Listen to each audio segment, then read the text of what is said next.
Hello and welcome to Red Gaming Tech and yet another gaming news video with myself, Marta. Today is the 23rd of April and I have some news for you concerning Darksiders, which has finally now been bought in the final THQ IP auction, as well as a few other titles that remain on the table.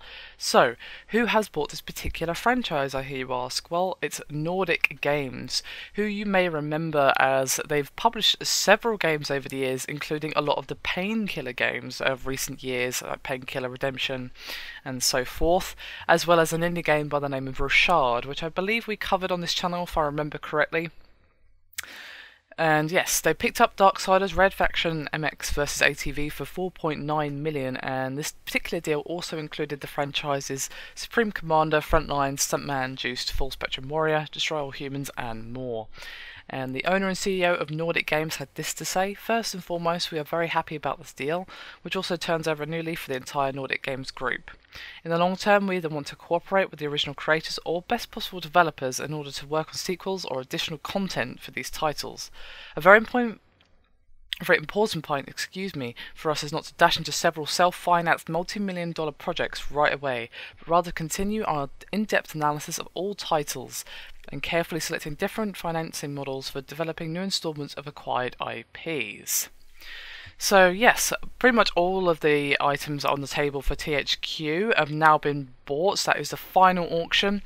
Most of the franchises and studios, were sold off in January, but a lot of titles remained up for grabs, including Darksiders, which actually surprised me at the time because Darksiders is a pretty popular franchise, although number 2 didn't do as well as they had hoped and was not as well received as they probably would have preferred.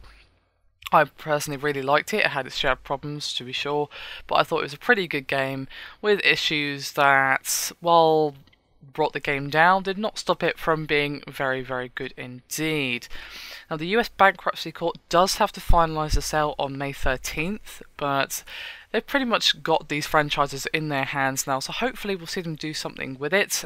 And yeah, I mean, now that they've spent all this money, they're obviously planning to do something with these particular franchises, but what that's going to be, I don't know. I did a video quite a while ago now, actually, on how Darksiders 3 was never going to happen, and that might not be the case now that Nordic Games has bought the franchise, or perhaps we'll just see more DLC, or perhaps a free-to-play game.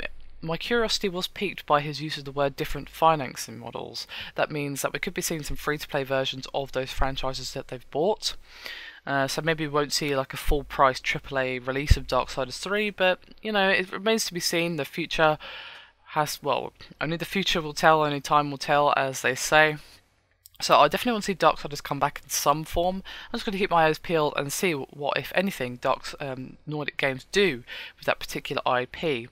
And just to let you know as well, 505 Games have bought Drawn to Life, and Gearbox actually picked up the rights to the Homeworld series. So that's everything of THQ's bought off, and the bids are expecting to bring in $6 to $7 million.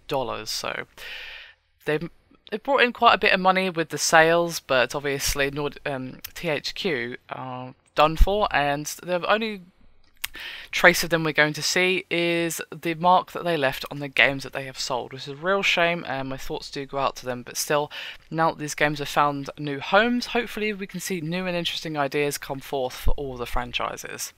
Anyway, that's me done for this video. Thank you very much for watching, and I'll see you next time. Bye for now.